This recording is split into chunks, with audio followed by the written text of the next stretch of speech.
Let's first talk about product design. As you can see from the video, this marketing innovation is associated with changes to the design, but not with changes to the functionality of the product. In other words, the changes can be a redesign of the shape, feel, or color of the product in order to make it look more attractive as a marketing improvement, but cannot be the addition of new buttons for controlling some aspects of the product's functionality. Product promotion is about new ways of promoting products through advertising, publicity, public relations and selling.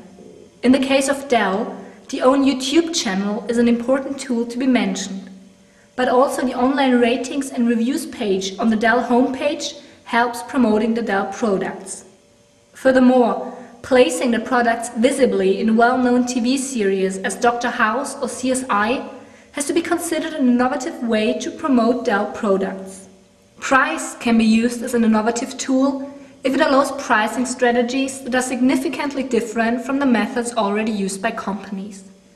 Online specification and calculation of the price of a product, such as the pricing structure available on the Dell Corporation's website, is an example of a pricing strategy that can be considered a marketing innovation. Product placement is associated with methods of placing the products in new ways to sell the product to the customer and result in new sales channels. Examples of this would be direct selling. For example, the method used by Dell, using the internet and email bulletins to sell directly to the customers in their own homes. Management innovation is a marked departure from traditional management principles, processes and practices, or a departure from customary organizational forms that significantly alters the way the work of management is performed. In a well-known paper, Gary Hamel lists a dozen of the most noteworthy management innovations from 1900 to 2000. Among these he mentions cost accounting and variance analysis, the ROI analysis and capital budgeting, the radical decentralization, and the brand management. Brand management is the application of marketing techniques to a specific product, product line, or brand. It seeks to increase the product's perceived value to the customer and thereby increase brand franchise and brand equity.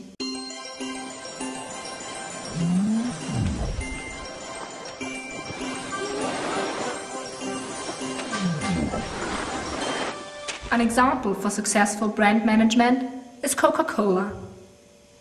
Through promotion like the one you have already seen, Coke is able to create the image of a young, hip brand that promises an easy life.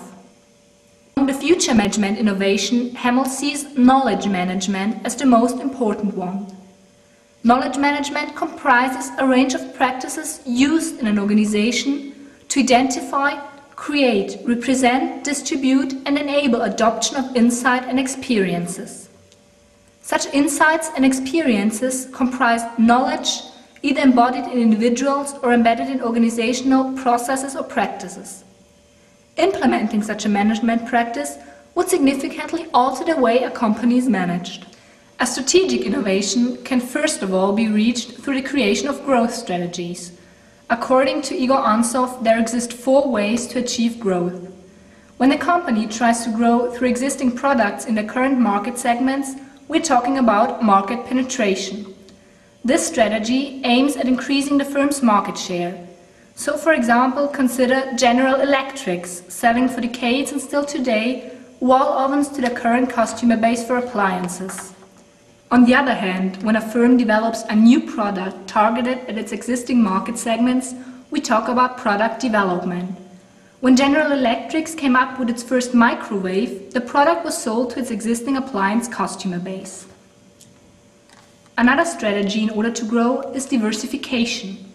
Here, the firm tries to achieve growth by developing new products for new markets. So General Electric is not only producing appliances, but business and general aviation engines, computer accessories, home electronics, digital cameras, telephones, power-generating products, healthcare and diagnosis products, electrical components and systems, lighting technologies, and many, many more. The last strategy possible is when a company targets new market segments with its existing products. This strategy is defined as market development. The Gillette company began by specializing in shaving systems with disposable blades, and as such sold its products primarily to men. However, after identifying also women as a potential target group, distinct product lines for women were introduced. This allowed the firm to reach new customers by modifying slightly their existing products and favored thereby the company's growth. However, strategic innovations can also be defined as services or business models that change the game and generate significant new value for consumers, customers, and the corporation. A classical example is the electronic commerce company Amazon.com, which started to operate as the first online bookstore and changed therefore totally the way of how people buy books. Instead of using the traditional bookstore to sell books, the founder of Amazon, Jeff Bezos, decided to use the internet as a selling platform. In order to be recognized on the internet, it was necessary for Amazon to build up a strong and well-known brand. Through extensive advertisement spending, the company promoted itself as the Earth's biggest bookstore. Additionally, the initial uncertainty experienced among buyers and sellers on the internet led Amazon.com focus strongly on reputation building. In order to convince customers to buy books online, Bezos had to make sure to create additional values for them. Firstly, he supplied a larger amount of book offerings than a traditional bookstore is able to. Secondly, since the internet makes it possible to track and store the interests of users, Amazon used this data to make personalized recommendations. Those encourage customers not only to buy more than what they had originally intended, but at the same time it is a valuable tool for them because they need less time to search things in which they are interested in. Thirdly, Amazon follows a low-price strategy, which is made possible due to the incredible volume of merchandise offered and the low transaction costs compared to physical booksellers. Additionally, by allowing external merchants to sell their products through Amazon, the company was not incurring further inventory costs. The fact that different sellers offer the same products on Amazon has led to price competition among them and has allowed Amazon to strengthen their reputation as a low-cost book supplier. In the fourth place, it is also worth mentioning that Amazon's business model is driven by the creation of an online community. The company created a space on its site where users can publish their book reviews and recommendations. This created for the consumer the value of community belonging. Amazon's first mover advantage in the online book business and the ability to integrate its online community allowed the company to create strong barriers to enter the market. Today, Amazon is America's largest online retailer, offering products from the following categories: books, movies, music and games, digital downloads, Kindle, computer and office, electronics, home and garden, grocery, health and beauty, toys, kids and baby, clothing, shoes, jewelry, sports and outdoor, tools, auto, and industrial. Market innovation is defined as improving the mix of target markets and how these markets are served. The main goal is to target new or not yet served markets with existing products. An example for this are the sugar manufacturers who produce sugar out of sugarcane.